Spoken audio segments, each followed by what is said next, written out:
చూశాను. వారు ఏది కూడా నా దగ్గర శక్తులు ఉన్నాయని ఏ రోజు చెప్పేవాడు కాదండి.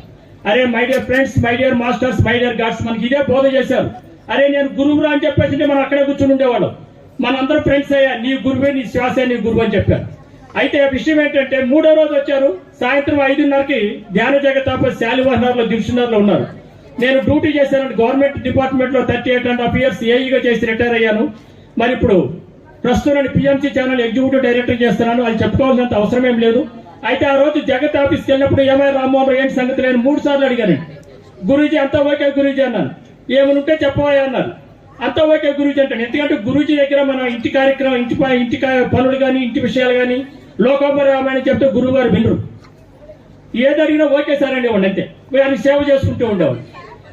అంతా ఓకే అన్న తర్వాత కొంచెంసేపు పడుకున్నారు. ఒక్కళ్ళే ఉన్నారు. ఇంకా గురువు గారు వచ్చినట్టు ఎవరికి తెలియదు. 1 గంట తర్వాత గురువు గారు అన్నారు, ఏమై రామ్మోహన్ రావు బయట